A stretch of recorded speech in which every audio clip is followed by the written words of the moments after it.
Hola amigos, ¿cómo están? Bienvenidos a esta nueva transmisión. Estamos ya en la séptima transmisión de Conociendo a. Ustedes saben que este es un espacio que tiene como objetivo fundamental la difusión y la visualización de los cantantes líricos ecuatorianos en el mundo. Entonces, para nosotros, para la Fundación Musarte y para mi persona, pues es de gran orgullo el poder presentar cada solo que es un gran cantante ecuatoriano, sino que también es mi maestro de canto, mi profesor de canto. Entonces estoy muy feliz de poder contar hoy con él y bueno, también saludar a todos los que se están uniendo a esta transmisión. Veo ya que están por ahí mis queridas Gabriela, Estefanía, Alex, que veo también que ya están por ahí, David. Entonces, bueno, voy a dar inicio contándoles un poco del currículum de nuestro invitado de hoy. Como les decía, es un tenor ecuatoriano, es el maestro Javier Rivadeneira. El maestro Javier Rivadeneira realiza sus estudios en el Conservatorio Nacional de Música de Quito y también de Derecho en la Facultad de Jurisprudencia de la Universidad Central de Quito. Posteriormente en la Academia de Música Franz Liszt de Budapest y el Instituto Béla Bartók de Hungría, donde obtiene sus títulos de cantante de ópera y su maestría de canto y música. Es triunfador del octavo concurso de jóvenes solistas ecuatorianos organizado por la OSNE de Ecuador, la Orquesta Sinfónica Nacional del Ecuador, participando de esta manera en varias de las producciones de la Fundación Ópera del Ecuador. Recibió la beca de estudios para arte dramático en Sidney Lyon en Londres. Fue miembro del Máster de Ópera de la Ópera Nacional de Hungría. En la Ópera del Estado de Hungría recibe también el nombramiento de solista del teatro. Es solista permanente del Teatro Interopert en Budapest y de la Orquesta de la Universidad de Lorand. Solista también de la Ópera de Cámara, la Filarmónica, la Radio Húngara, el Teatro Nacional de Debrecen y de Miskolc. Ha sido solista invitado de la Sinfónica Nacional del Ecuador, de la Orquesta Sinfónica de Guayaquil, de Cuenca y de Loja en el país de Ecuador. Ha realizado conciertos y óperas en Alemania, Gran Bretaña, España, Austria, Italia, Eslovaquia, Eslovenia, Croacia, Armenia, Israel, Dubái, Tailandia, Ecuador, México, Venezuela y Colombia. El maestro Javier Rivadeneira es uno de los representantes más importantes que tenemos en la lírica ecuatoriana. Dentro de su actividad pedagógica, ha dictado clases magistrales en las universidades de Bogotá, en la Universidad de Cuenca, Ecuador, en la Universidad Católica de Quito, en la Universidad UES de Guayaquil, también clases magistrales organizadas por la Sinfónica de Guayaquil, Conservatorio de Música Nacional, la Fundación Teatro Bolívar, la Casa de la Música de Quito y así también la Fundación Musarte, que lleva más o menos aproximadamente ya 10 años contando con masterclasses del maestro. Recibe también la condecoración por parte de la Asamblea Nacional Vicente Rocafuerte por su trabajo como embajador cultural y su aporte al arte y la cultura del Ecuador. Como presidente de Musarte Hungría, impulsa un ambicioso proyecto internacional de ópera para Ecuador y actualmente realiza estudios de dirección en el Instituto Béla Bartók. Como ustedes pueden ver, realmente el currículum del maestro Javier Rivadeneira es bastante amplio y él lleva ya una carrera de muchos años, una carrera muy importante. Entonces me gustaría darle la bienvenida a mi querido profesor, el maestro Javier Rivadeneira, a quien le voy a enviar ya en este momento para que se una con nosotros. Esperemos que se conecte un poquito. Muchas gracias para las personas que se están conectando. Veo ya mucha gente y ahí estamos ya. Hola, profe. ¿Cómo está? Saludos desde Budapest. Bueno, ya se adelantó mi primera pregunta. Pero bueno, ¿qué tal? ¿Cómo está? ¿Todo bien? ¿Me escucha bien ahí? Sí, te escucho bien. Bueno, tenemos una tarde soleada. Parece que el problema de la pandemia y de todas las restricciones se van resolviendo aquí, pero bueno, hay que ponerle buena cara al mal tiempo, dicen, ¿no? Buena cara, así es. Bueno, para las personas que se unen, nosotros nos encontramos, bueno, el maestro ya nos dijo en Budapest, me encuentro yo en Barcelona y a pesar de que ya son acá las 7:30 de la noche, todavía tenemos la luz del sol y eso es algo que, bueno, los ecuatorianos no vivimos mucho, en el Ecuador hasta ahora ya es como que un poco más oscuro. Pero bueno, maestro, para iniciar, me gustaría saber, ya nos contó que usted se encuentra actualmente en Budapest. ¿Hace cuánto tiempo usted sale del país? ¿Cómo es que se decide para ir a Budapest y cómo le ha tratado este país? Bueno, es ya un largo trecho, ¿ah? Yo salí de Ecuador, no me voy a olvidar, el 4 de agosto de 1990, es decir, que en este agosto cumplo 30 años aquí Wow, en Hungría. wow. Pues, ¿cuál era la otra parte de la pregunta? Que fue una pregunta tan larga que ya... Que cómo se decidió para ir a Budapest Ah, bueno, y cómo le ha tratado este país, son Hungría. cosas de la vida, se llama esto destino, no sé. Yo estaba estudiando Derecho y también tomaba clases de canto con la maestra Blanca Hauser en Quito. Y Ujú. pues bueno, como uno desde pequeño le ha hincado el gusano de la música, entonces hubo la oportunidad de que yo haga una audición aquí en la Academia de Música para estudiar pues ya a tiempo completo. Y Ujú. pues la hice y entonces tuve que viajar y entonces me tomaron para estudiar en la universidad. Aquí es la Academia de Música, le llaman, se llama Franz Liszt Ferenc en húngaro, Ujú. pero es la universidad en otras palabras, pues, ¿no? De música. Así es. Y para usted fue difícil adaptarse al idioma porque, claro, bueno, cuando la gente viaja a Estados Unidos, a España, incluso a Alemania, son como que idiomas un poco más conocidos, si se puede decir así, pero el húngaro es un idioma que yo a veces he tenido la oportunidad de escucharle y no entiendo, pero absolutamente nada. ¿Esto fue muy difícil para usted adaptarse a esto? Mira, fue muy difícil. El húngaro es un idioma que, bueno, están todos los idiomas y el húngaro, ¿no? Y el húngaro. El húngaro no es un idioma europeo, ¿no? Es decir, no es ni sajón, anglosajón como el alemán, como el inglés, ni está en el grupo de las lenguas latinas como el portugués, el francés, el castellano, y tampoco de las eslavas, ¿no? Como el esloveno, eslovaco, polaco, etcétera, ¿no? Checo. Es húngaro. Los húngaros vienen de los montes Urales, que esto es los montes que la cadena montañosa que separa Europa de Asia. Entonces ellos vinieron hace más de 1000 años y se posicionaron aquí se ubicaron, se asentaron en esta parte del Valle de los Cárpatos, ¿no?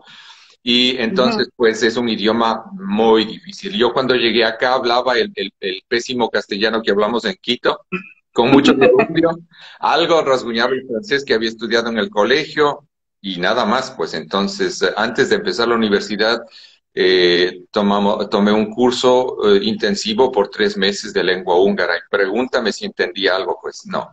Aprendí cosas básicas y bueno, y en el camino iba aprendiendo porque esta lengua es realmente muy difícil. Tiene 14 vocales, tiene sonidos que no existen en español y que hacen diferencias entre buenas palabras y malas palabras, resumiéndote. Mucho cuidado Claro, en lo que se dice, pues. Es una lengua muy claro. rica, muy sonora, pero muy difícil, especialmente para una persona que no ha nacido aquí, que no ha crecido con el idioma en el oído. Es muy, muy duro. Pero bueno, nada es imposible, ¿no? Así que he Así aprendido. es. Obviamente hablo con acento quiteño seguramente, pero, Claro.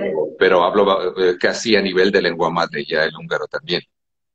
Y bueno, 30 años son ya una vida entera, o sea, también el tiempo que usted se encuentra allá ya es como para estar papelito, como decimos nosotros con el idioma. Es largo, largo, Profe, más largo que tus pecados y los míos juntos. Profe, usted al inicio mencionaba esta situación que estamos viviendo todos, que es la pandemia de este virus que realmente ha detenido absolutamente al mundo. ¿Cómo usted está viviendo esto? ¿Cómo se vive en Hungría? ¿Cómo le afecta a usted esta situación?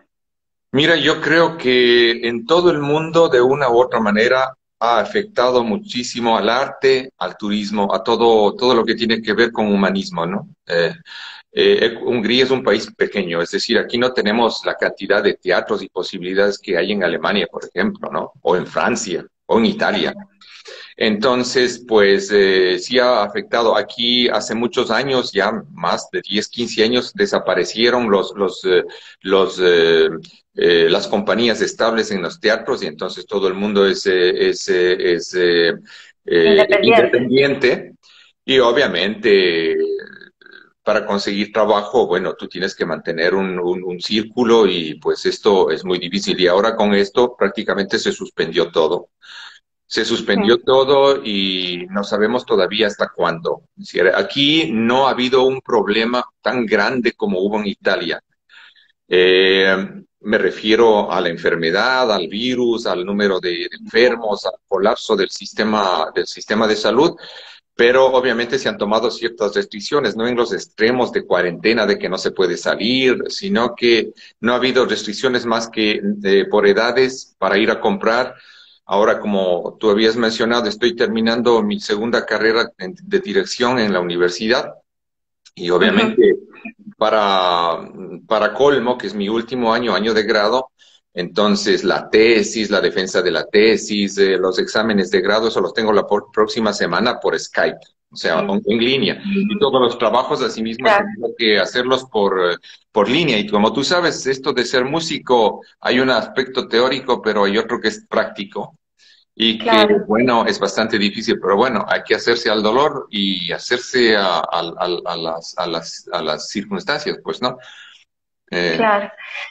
Bueno, sí, realmente creo que para todos ha sido una sorpresa primero y luego, bueno, irnos adaptando a las nuevas formas, a la tecnología como esto que tenemos justamente ahora, que tal vez antes no le tomábamos mucho en cuenta, pero que ahora nos abren este tipo de espacios. Entonces, por ahí también hay cosas positivas de toda esta situación. Profe, usted es un cantante de ópera y su tipo de voz es la de un tenor. ¿Qué significa o qué es un tenor para las personas que tal vez no conocen este término todavía? ya, las voces masculinas, dentro de las voces masculinas, la voz más aguda, si se quiere, es la voz del tenor, pues, ¿no? Y dentro Uh de -huh. este tipo de voz hay una clasificación de voces que va desde el tenor ligero, inclusive otros que dicen el tenor Eddie Grazia, como, qué sé yo, Juan Diego Flores, ¿no? Pandeo, claro. Uh Digo, -huh. un nombre que es muy conocido hoy en día. Y pues se va en esta gama hasta terminar con el tenor dramático o el tenor wagneriano, ¿no? Entonces, el tenor lírico es pinto. Spinto es un término italiano que quiere decir una pincelada, ¿no es cierto? Un spinto, un pequeño color, ¿no? Un poco de color. El tenor lírico spinto es un tenor lírico que tiene un poco de color de dramático. Entonces Uh es -huh. un tipo de voz que es bastante eh, con suerte, si se quiere, porque puede abarcar un tipo de repertorio bastante extenso, sin llegar a Uh -huh. extremos, pero entonces puede hacer repertorio desde el lírico hasta el dramático, si se quiere, dependiendo de cada cantante y de De cada la edad y todo esto, ¿no? también madurez, desarrollo, es decir, hay cantidad de factores que inciden en esto, ¿no? Uh -huh. Así es. Profe, ¿cuál ha sido o cuál fue la mayor motivación que usted tuvo para decidirse a ser un cantante de ópera? ¿Usted tenía el apoyo de su familia desde el comienzo o quiénes fueron los que le motivaron? Mira, ¿O qué cuando yo era situación? niño, claro, mira, es un poco difícil la pregunta porque cuando yo era niño no había las posibilidades de información que hay ahora, el internet, la televisión y todo esto, pues, ¿no? Bueno, televisión sí había, pero imagínate, en Ecuador no había información sobre música. Es decir, yo no tenía información. A mí me gustaba, yo me acuerdo que a mí me ando y conociendo la música con un disco que teníamos ahí en casa de los valses de Johann Strauss, con la orquesta de la radio de Viena. Entonces eso a mí me pareció una música espléndida, llena de brillo, llena de alegría, y ahí me empezó gustando la música. Al canto, pues cuando yo terminé el colegio, yo empecé a estudiar en el Conservatorio de Música. Y bueno, yo tenía una voz porque yo cantaba en el coro de la iglesia y aprendí algo a rasgar la guitarra. Y pues entonces se iba cada vez más poniendo en evidencia mi aptitud por la música que estaba ahí, pues dormida si se quiere, ¿no? Y Ujú. entonces yo me acuerdo que tenía una compañera de canto, no de canto, sino de solfeo del conservatorio. Y al final del primer año de curso, entonces, todos teníamos que tocar algo de lo que habíamos aprendido. Obviamente, como en el primer año no teníamos nosotros instrumentos, sino solo desde el segundo año que empecé yo a estudiar violín, entonces yo canté algo. Entonces mi amiga eh, me dice, oye, me dice, pero qué excelente voz, tú tienes una voz como de Plácido Domingo. Entonces yo me dije, este está más loca que una cabra, ¿no? Pero después yo empecé a estudiar, me dijo ella, yo conozco una profesora de canto y te voy a poner en contacto con ella a ver qué te dice. Y prácticamente ya para eso yo había escuchado un poco no sabía qué era la ópera, no sabía qué era el canto lírico, ¿no? No había información.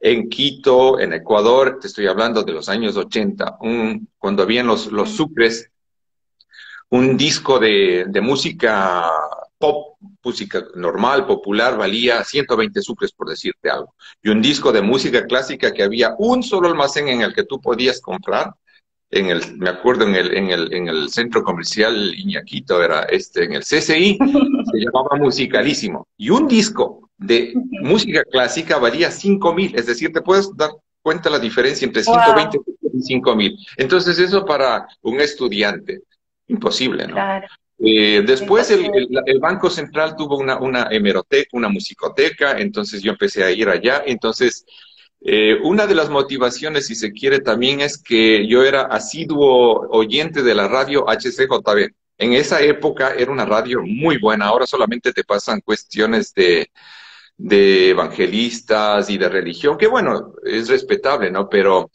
como que se ha cerrado mucho a solo esto, pero en esa época había un cornista de la Orquesta Sinfónica Nacional, que creo que era centroamericano, no me acuerdo, pero se Ujú. llamaba Haroldo de León, hasta ahora me acuerdo el nombre, porque él tenía un programa desde la 1 de la tarde hasta las 2 de música seria.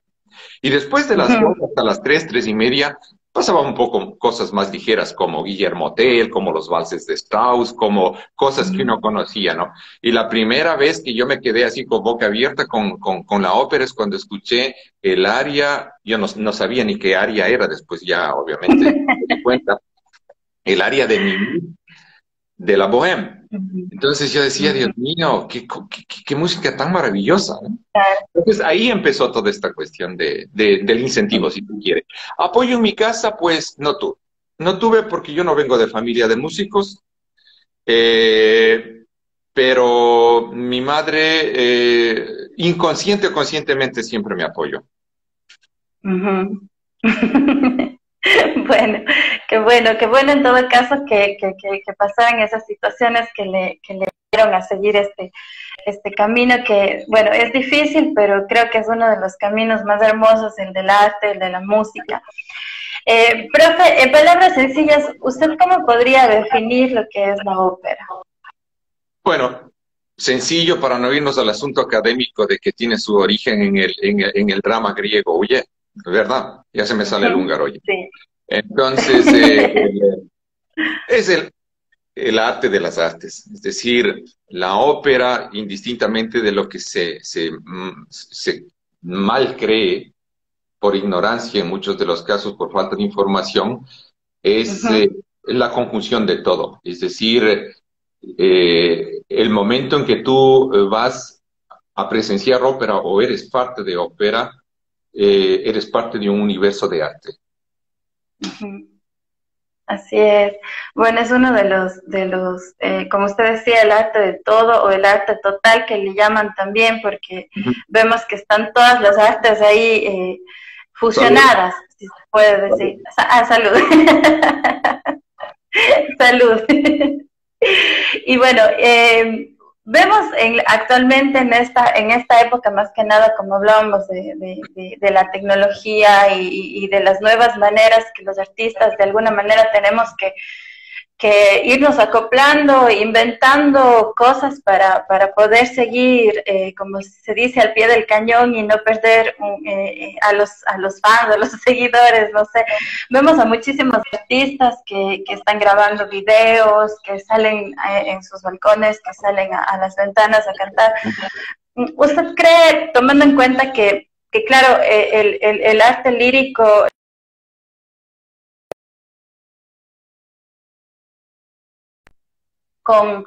con el contacto directo con el público, ¿usted cree que de alguna manera esta situación afecta la percepción del público hacia lo que es la ópera? Definitivamente afecta, porque yo te voy a decir algo que decía un director de orquestas en Quito, ecuatoriano, cuando llamaba al público que vaya a los conciertos de la Orquesta Sinfónica, ¿no? Hacía propaganda y decía, tú coges un disco y el disco es masterizado, remasterizado, no se llama esto, es digitalizado, es perfecto, se repite un compás o una frase 10.000 veces hasta que salga perfecto, pero nada te puede brindar la vibración, la emoción de tener algo en vivo. Y por eso también, por ejemplo, cuando se hace ópera en sitios abiertos y que está amplificado, ¿no? ¿Sí? No es verdad, no naturalmente, sino con estas cuestiones electrónicas, eléctricas, si se quiere. Entonces, no es lo mismo que la emisión natural acústica. Entonces, yo pienso que sí afecta, sí afecta.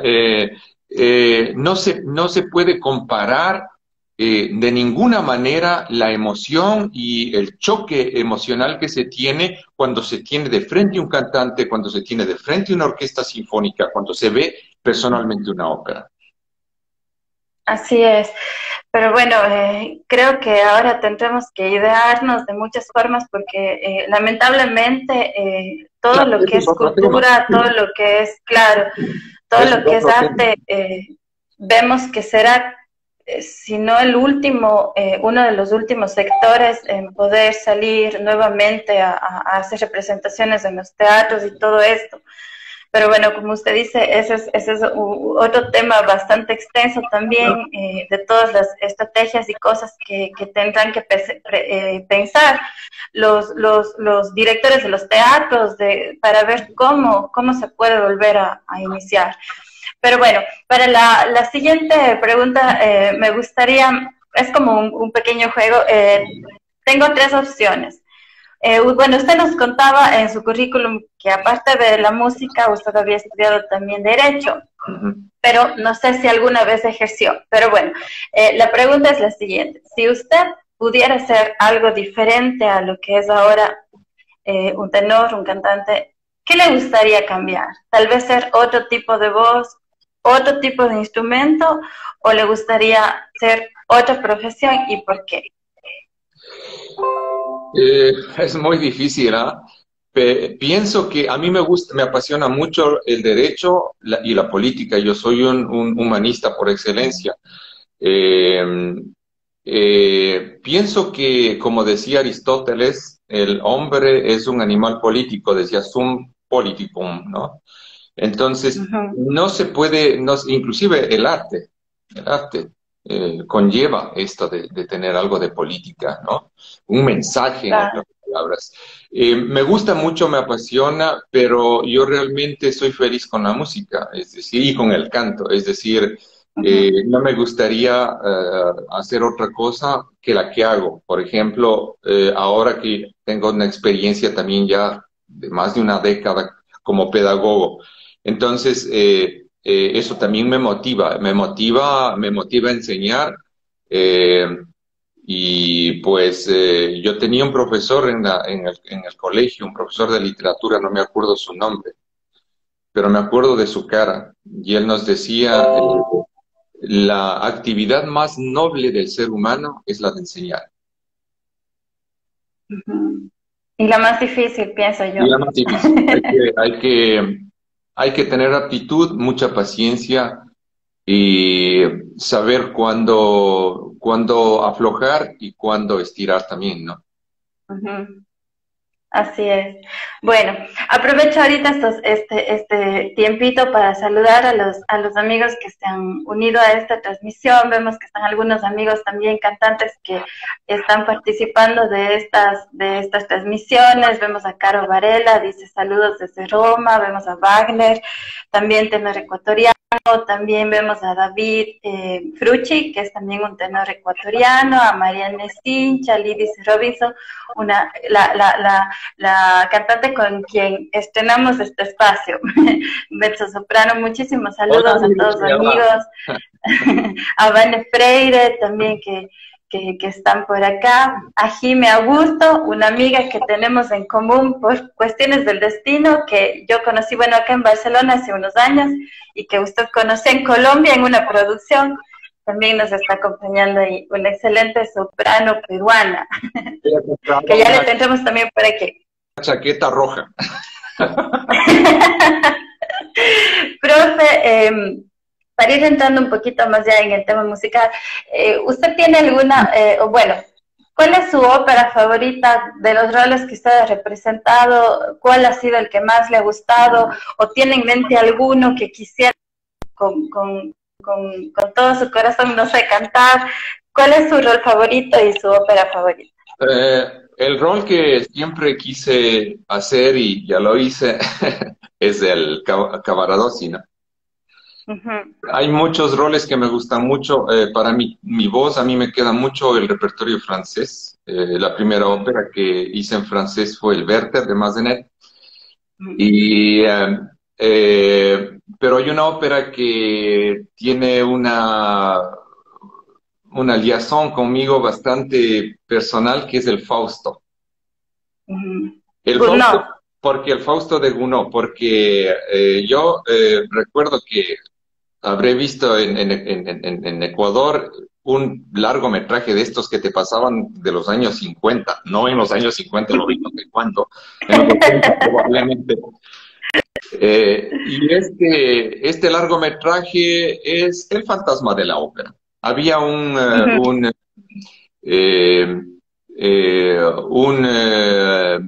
el que hacía de padre del fantasma, no me acuerdo el nombre de este actor de Hollywood muy famoso.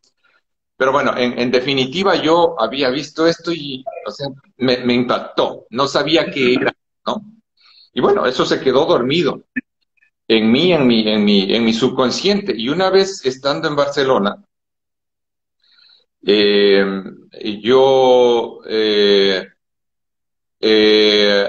era la moda esta de comprarse los DVDs y encontré justo esta película, ¿no? Pero antes de contarte este asunto, para esto yo había cantado el Fausto. Y en la parte del final, cuando está cuando hay el terceto este famoso con el Mefisto y con la Margareta, ¿no es cierto? Margarita. Con la Margarita, entonces yo decía, qué raro. Yo estaba en una prueba en el teatro, me acuerdo, y decía, qué raro esto que me parece tan conocido. Y eso que ya, bueno, ya lo había estudiado, ya me lo sabía de memoria, ya todo. Estaba como se dice en italiano. Y en Barcelona compro este CD, me acuerdo que estaba quedándome en la casa de un amigo, no en Barcelona, pero en uno de estos pueblos que están en la Costa del Sol. Y yo en vez de ir a la playa me fui a ver la película. Y después al final veo en la parte final que justamente esto que era muy a Hollywood, ¿no? Con el tema de la ópera y todo, era justo la parte esta de este terceto. Entonces yo, ¿cuándo me iba a dar cuenta que yo eh, a los, no sé, a los 13, 14, 15 años que había visto en la televisión en que yo algún día iba a cantar el Fausto de Gounod, pues, ¿no? Entonces es una ópera Claro. que por el asunto filosófico también me interesa mucho, que siempre uno se plantea, ¿no? ¿Qué sería Ujú. de mi vida si hubiera hecho esto distinto?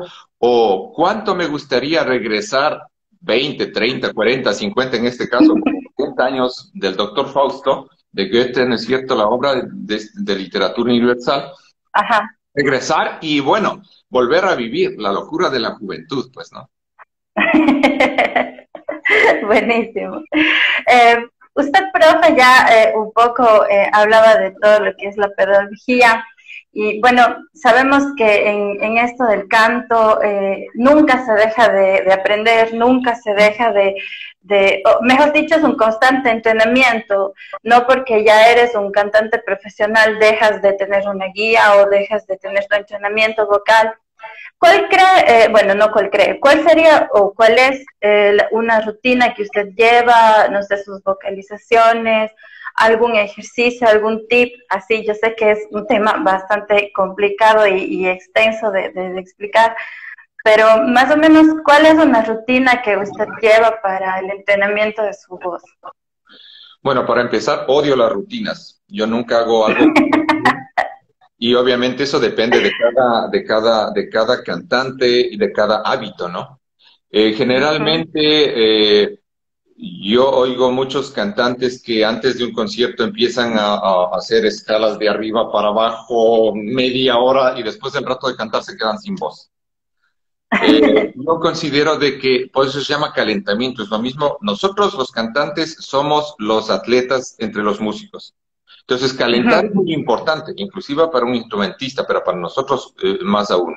Yo siempre hago un boca chiusa, que es para encontrar la resonancia. Lo importante es tener la conciencia física del relajamiento, porque el canto es relajamiento, que son términos que se suelen confundir, pues no, no es lo mismo fuerza que energía, y no es lo Ujú. mismo relajamiento que cantar sin cuerpo.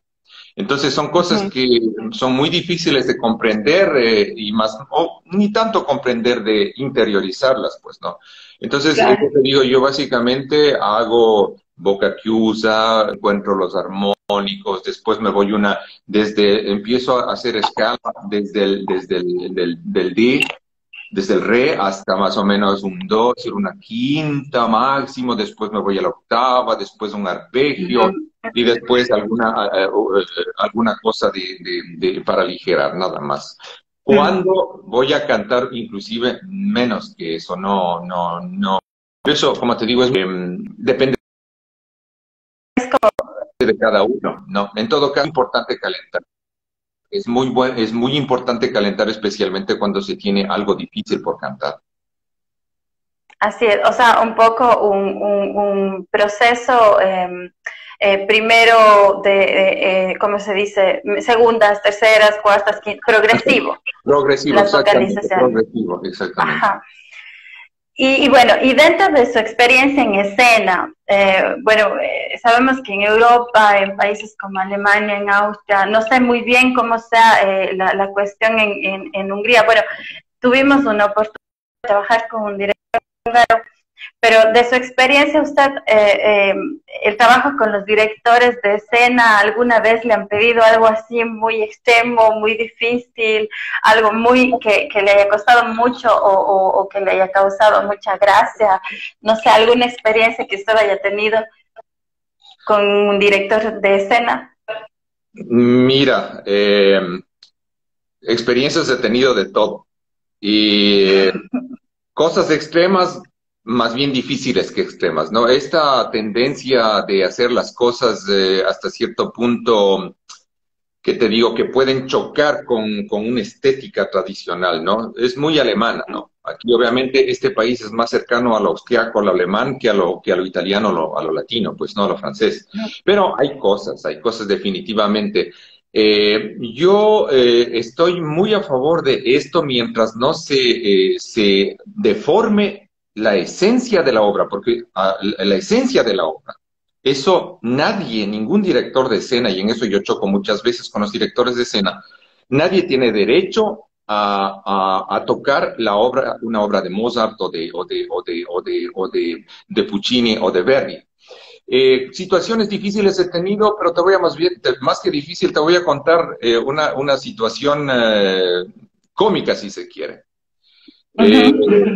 Hubo un Fausto, justamente un Fausto en Maribot, en el cual primero sale el viejo Fausto, era más bien casi tradicional, no totalmente tradicional, el director de escena era un italiano, también el director de orquesta, pero sí hizo el Fausto completo, es decir, duró como 5 horas, empezaba a las 5 y se acababa a las 10. Todo. Cuando se acabó la obra y subió el director, me agarra de la mano y sí, en medio de los aplausos me dice, ¡Viva Verdi! En todo caso, era una puesta en escena casi tradicional. Entonces, el Fausto era un roble, imagínate.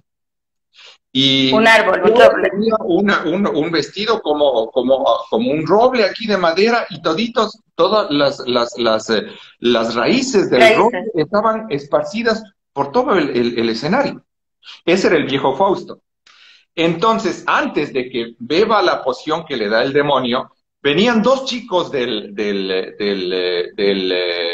ballet. Dos chicos del ballet y me tenían que sacar de golpe, quitarme de golpe este roble, y yo quedaba con lo que tenía debajo, que era completamente distinto, ya era el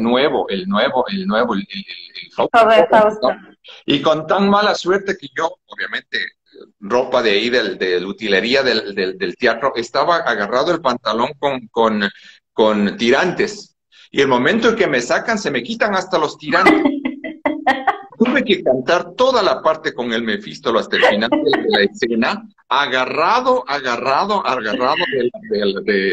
del pantalón que se me cortó. Pues, el pantalón del teatro.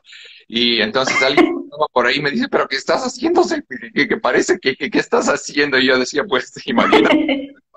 Esto fue una de las cosas más ridículas o más chistosas que se quiere que me ha pasado. Es súper lindo. Bueno, me gusta mucho esta pregunta porque siempre comento con los amigos cantantes, nadie sabe todo lo que uno sufre, entre comillas, o lo que uno vive en el escenario o detrás del telón o antes de salir. O sea, pueden pasar tantas cosas, pueden ocurrir tantos...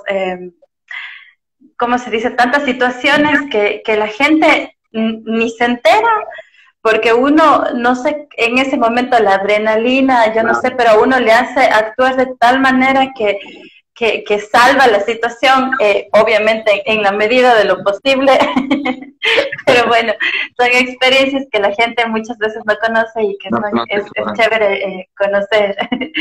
Pero bueno, y bueno, entrando un poquito más en lo que es el tema, que yo sé que a usted le gusta mucho la política, pero bueno,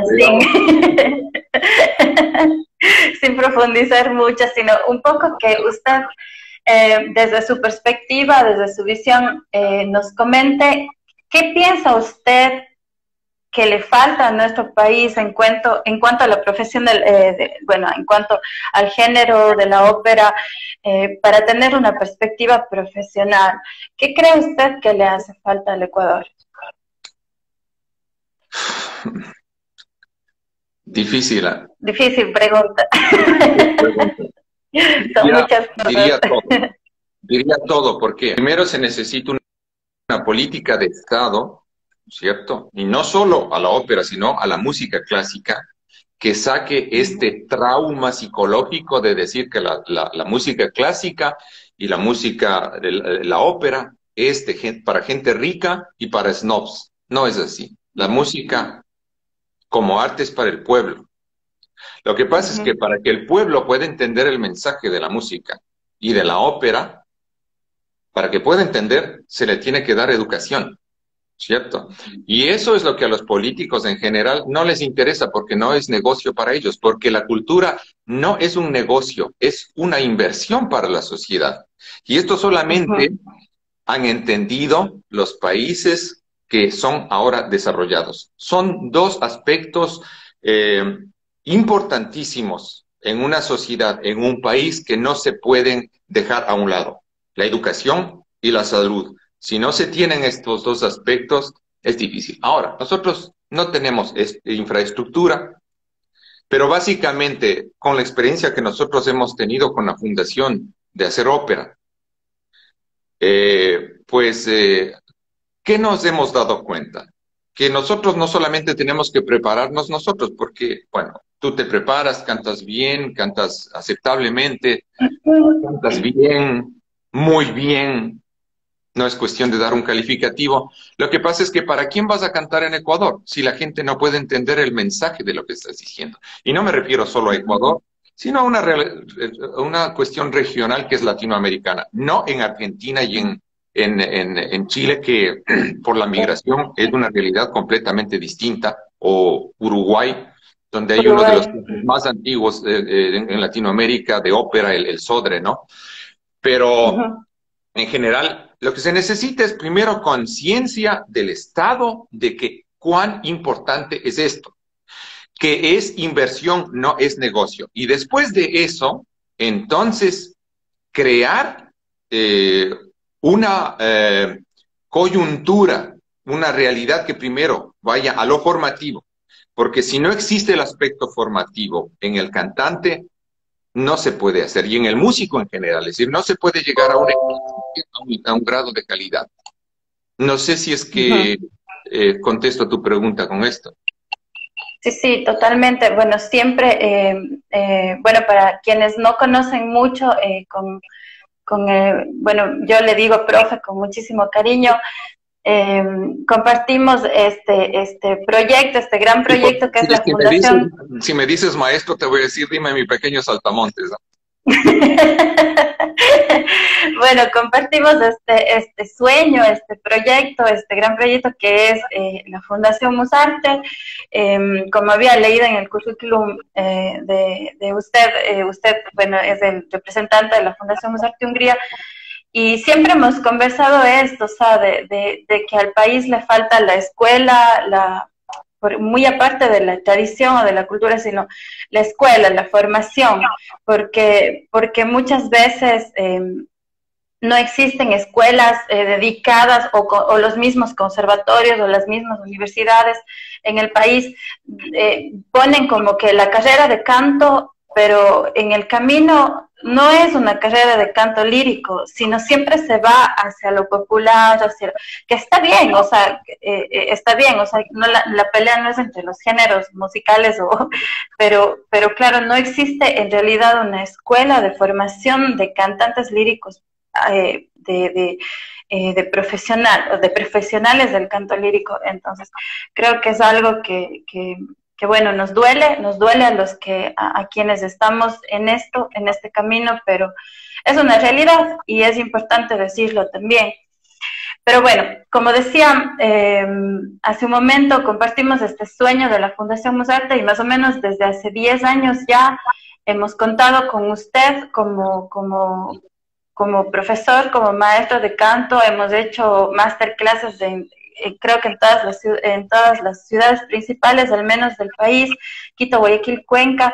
A través de la fundación se han hecho festivales, se han hecho montajes operísticos, se han hecho proyectos de ópera al aula, muchas cosas que tal vez la gente no se entera porque la mayoría de cosas se han hecho en... Vanessa, perdona que te interrumpa, uno de los aspectos es que el formativo, que ha sido muy importante, que siempre nos hemos preocupado de llevar correpetidores, de llevar directores de orquesta, y esta última vez con la producción del Don Giovanni que hemos hecho, pues entonces hasta un director escénico, pues, ¿no? Entonces, claro, es importante este asunto formativo, y ese es la causa y el origen y el fin de la fundación, pues, ¿no? Así es. Y bueno, y en todo lo que es el plano pedagógico, que realmente nosotros como cantantes hemos confiado plenamente en su experiencia. ¿Usted qué cree que es lo más importante que debe trabajar un joven que inicia con el canto? ¿Qué aspectos usted como profesor de canto son los que en primer lugar le dice, bueno, tú tienes que trabajar esto y esto como base? Ya, bien, yo quiero hablar exactamente de la realidad ecuatoriana, que es la que está en tema, ¿no? No se puede hacer carrera de canto sin tener una formación musical. Esto es importantísimo. Es decir, el ser cantante de ópera no es conseguir un maestro que le haga escalas y después, como se suele malentender, el que más grita, el que más fuerte cante, ese es el mejor cantante de ópera. Eso solamente es fruto de la ignorancia, tanto del que hace como del que entiende, ¿no? Así es. Entonces, primero, tiene que ser una formación integral de lo musical, de lo dramático y obviamente de lo técnico de canto. Ahora, ¿qué es lo que sucede en Ecuador? Generalmente la gente estudia lo que le gusta. Si es tenor, es cantante de ópera el que canta al lado una móvil y yo sole mío, ¿no es cierto? Nessun Dorma, Nessun Dorma. No, es norma por el fútbol, ¿no? Que desde la época de tenores se hizo famoso. Entonces esas cuestiones que tienen que ver con mucho con la ignorancia, no como algo peyorativo, sino simplemente, yo sé que eso en Latinoamérica se toma como insulto, pero no, simplemente quiere decir que se ignora algo. Sí, la ignorancia que se tiene. Es decir, no es cuestión, hay una cuestión de formación auditiva interna de estudiar música, ¿no es cierto? Justamente el trabajo que nosotros hemos estado haciendo con el sistema Kodai también, con el método Kodai, ¿no? De que es importante que el niño aprenda a música, porque Kodai decía que el adulto que no sabe leer música es un analfabeto musical. ¿No es cierto? Entonces es tan importante esto que aquí la gente que no es músico y te da una partitura, te lee a primera vista. Entonces estas cosas nos hacen mucho falta y eso es parte de las deficiencias que nosotros tenemos como instituciones musicales, como conservatorios, ¿no? Entre comillas. Entonces, todo tiene que ser gradual, es decir, es como el atleta, ¿no es cierto? El que va a saltar. No va a saltar de buenas a primeras 10 metros, ¿no? Tiene que empezar por 1, 2, 3, qué sé yo. Entonces, asimismo, un cantante tiene que empezar por las bases, cantando cosas simples, cantando arias antiguas, cantando canciones, y después, conforme vaya desarrollando y se vaya viendo cuáles son las posibilidades vocales que tiene, si ya se define el tipo de voz, y cuál característica, entonces es importante la guía de un maestro para que se vaya definiendo el repertorio. Pero todo esto es un periodo de aprendizaje. Después viene el verdadero periodo de aprendizaje, después de que se acaba la universidad, cuando tú te subes al escenario y ahí tienes que resolver los problemas en vivo. Esa es la verdadera escuela. Pero no se puede hacer este segundo periodo sin que no hayas hecho el primero, que es, como te digo, absolutamente integral, ¿no? Claro, formativo integral. Claro, de hecho, pasa mucho que los jóvenes se saltan mucho esos pasos y directamente quieren ir al escenario y es ahí cuando se encuentran con una realidad totalmente distinta, porque no es que no sirva lo uno, sino que realmente el hecho de ya estar en el escenario, el espacio, la acústica, el sonido de la orquesta, no sé, o sea, son tantas cosas que es totalmente diferente y que se necesita ya de una estabilidad técnica. Acabas de tocar un punto muy importante que uno tiene que aprender desde el punto de vista técnico de canto, aprender a cantar con sensación, porque si uno se guía con el oído interno, es posible que piense que tiene un vozarrón, pero afuera no es así. Y yo te voy a decir una cuestión muy chistosa, muy interesante, que mi primera maestra de canto me dijo a mí. Yo quería ser tenor, pero hubo un profesor, bueno, es una cuestión de querer ser o lo que puede ser, ¿no es cierto? Pero el antecedente es que hubo un profesor en el conservatorio que a mí me escuchó y me dijo, sí, sí, sí, usted tiene un pequeño agudo por ahí arriba, pero la voz media es más robusta, usted es barítono. Entonces yo fui con esta profesora, Blanca Hauser, te digo, y ella le dije, maestro, le digo, ¿podría usted decirme si soy barítono o tenor? Y ella me quedó mirando así por el espejo que tenía delante y me dijo, este momento, nada. Entonces entiende la profundidad de esto que me dijo. Entonces, sí, obviamente, yo creo que tenía 19 años, ¿no? Entonces yo decía, pues no. Entonces yo me sonreí y seguí trabajando. Entonces no es cuestión de querer algo, sino es cuestión de que es lo que hay y en medio de esas posibilidades, ¿qué es lo que puedes tú hacer mejor? Ujú. Así es importante también justamente esto que usted dice, porque muchas veces hay jóvenes cantantes, ¿no? O sea, que les gusta, han escuchado, ahora hay muchos grupos también de pop lírico, Il Divo, Il Bolo, cantantes como Andrea Bocelli, Alessandro Safina, Josh Groban, que claro, es como una mezcla de técnica de canto lírico con el estilo pop. Esto se llama crossover, yo también lo he hecho porque Claro. el mercado exige ciertas cosas, no, musicalmente hablando no es que me guste mucho, pero lo he hecho. Mira, yo creo que esto tiene dos aspectos, uno positivo y uno negativo, ¿no? Y esto empezó con la cuestión del Mundial de Fútbol y los tres tenores y el Nessun Dorma y toda esta cuestión. Pero lo de positivo es que se llevó esta forma de, entre comillas, lo que es un canto lírico, lo que es un canto de ópera, ¿no? Se llevó a cantar cosas simples como un bésame mucho, o como, qué sé yo, tantas cosas, un ochillo, cosas así.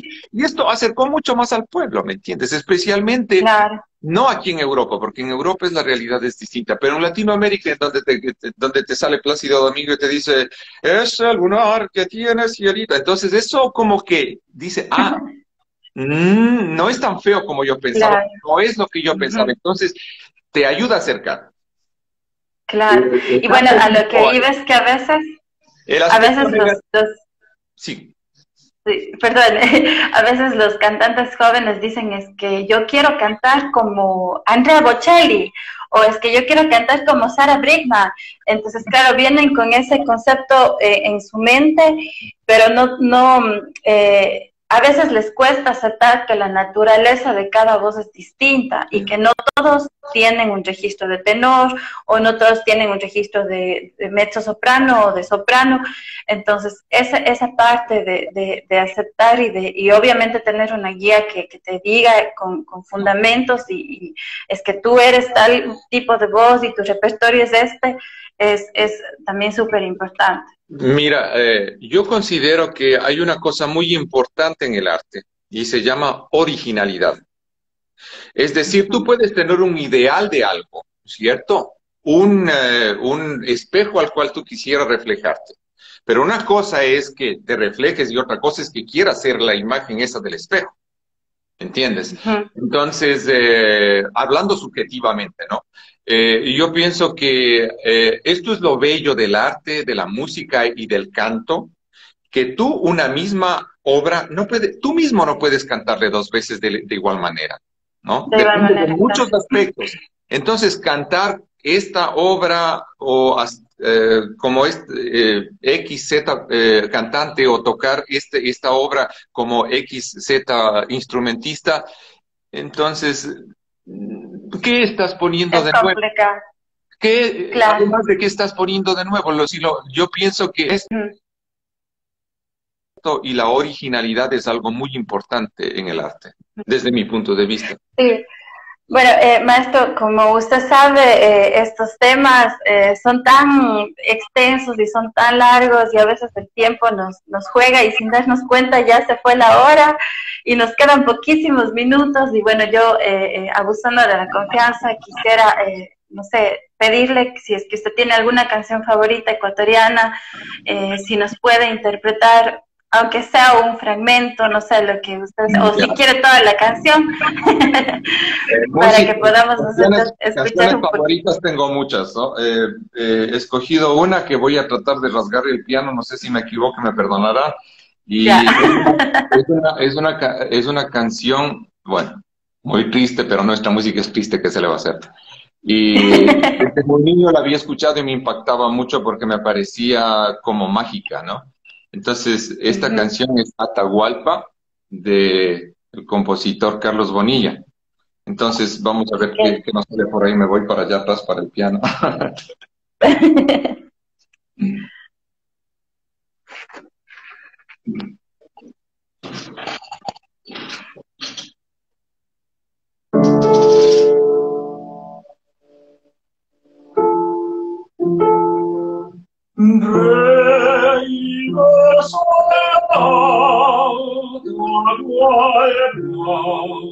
Indio rebelde,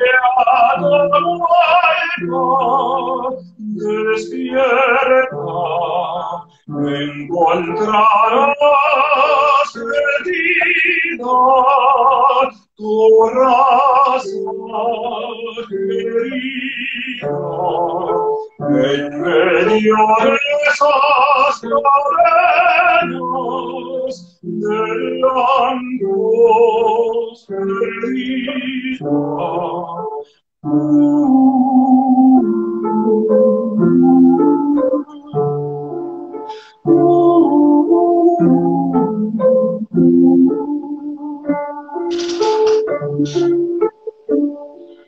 Somos tu raza Atahualpa, que siempre estamos llorando, que siempre estamos gritando, justicia, justicia.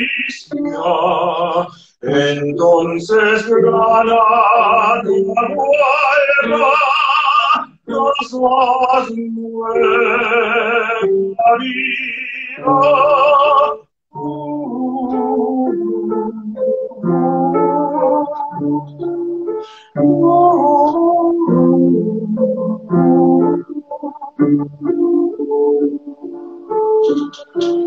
Y llegará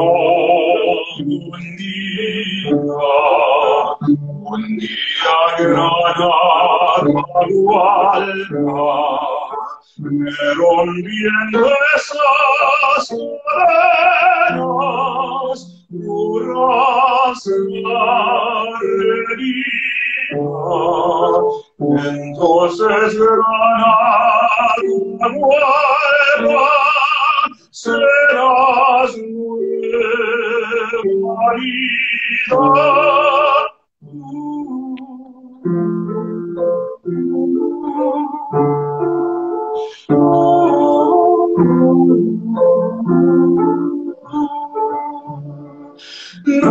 Regresa,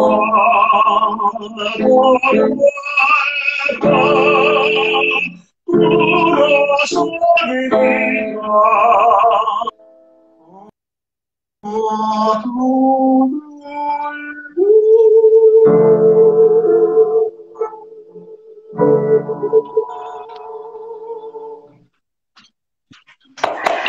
¡Bravo!